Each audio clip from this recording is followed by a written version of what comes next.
Hello tout le monde, donc on va continuer avec la vue globale et cette fois-ci on va voir la fonction du membre inférieur.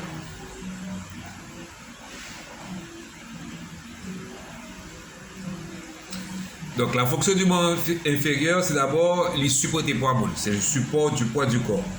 Ok, c'est la fonction primaire du membre inférieur. Ok, et il est fait avec un minimum de dépenses énergétiques. Ok, il faut pas trop bouquer. Donc, qu'on a choisi des séries d'artifices pour justement qu'à économiser énergie. Donc, en position verticale, le centre de gravité est situé en avant du bord antérieur de la vertèbre S2, ça veut dire la deuxième vertèbre sacrée au niveau du pelvis. Et maintenant, si on prend une ligne verticale qui part de ce point, regarde là, donc la ligne verticale et les genoux étant les hanches et les genoux étant en extension, elle va passer légèrement en arrière de l'articulation coxo-fémorale, mais en avant de l'articulation du genou et en avant de l'articulation de la cheville. En plus de ça, il va le projeter au niveau de la surface presque circulaire formée par les pieds au sol. Mais la deuxième fonction du membre inférieur, c'est aussi une fonction pour la locomotion. Et pour fonction ça qu'a fait, une série de mouvements que le membre inférieur fait au niveau de l'articulation. Donc, au niveau de l'articulation de la hanche, nous avons la flexion-extension, l'abduction, l'adduction. Vous avez l'abduction du fémur lorsque le bassin est mobile. Ça, c'est là, le bassin est fixe. Donc, à ce moment-là, c'est le fémur qui bouge. Mais lorsque le fémur reste fixe, c'est le bassin lui-même qui va bouger.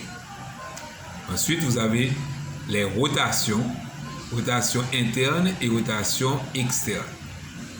Et la combinaison de tous ces mouvements qui vous donne la circonduction. Au niveau du genou, vous avez la flexion-extension et la dorsiflexion et la flexion plantaire. Tout ça pour pouvoir faire la marche. Donc, au cours de la marche, de nombreux éléments anatomiques du membre inférieur contribuent à réduire les modifications du centre de gravité. Ils réduisent ainsi la quantité d'énergie nécessaire pour assurer la marche et pour assurer une déambulation efficace et régulière. Et ces différentes variations sont la bascule du bassin dans le plan frontal. Ici, on va trouver la rotation du bassin. Donc, normalement, nous essayons d'imaginer qu'il y a un monde qui a marché si ces hanches sont bloquées. Et avec ce schéma-là, nous avons dit tout pour qu'il soit l'on regarde au monde qui a marché pour qu'il soit sur droite-gauche. Donc, nous avons, je redis encore, la bascule du bassin dans le plan frontal, la rotation du bassin dans le plan horizontal, les mouvements des genoux au niveau de la ligne médiane, vous avez l'impression que le monde a marché, vous avez l'impression que le genou est rentré sous en dedans. La flexion des genoux, les interactions complexes des hanches, des genoux et des chevilles. Donc tout ça, ça permet que le centre de gravité n'a pas trop bougé et on dit que il n'a pas bougé plus de 5 cm. Donc c'était tout pour cette deuxième partie. Après ça, nous allons continuer avec les éléments anatomiques.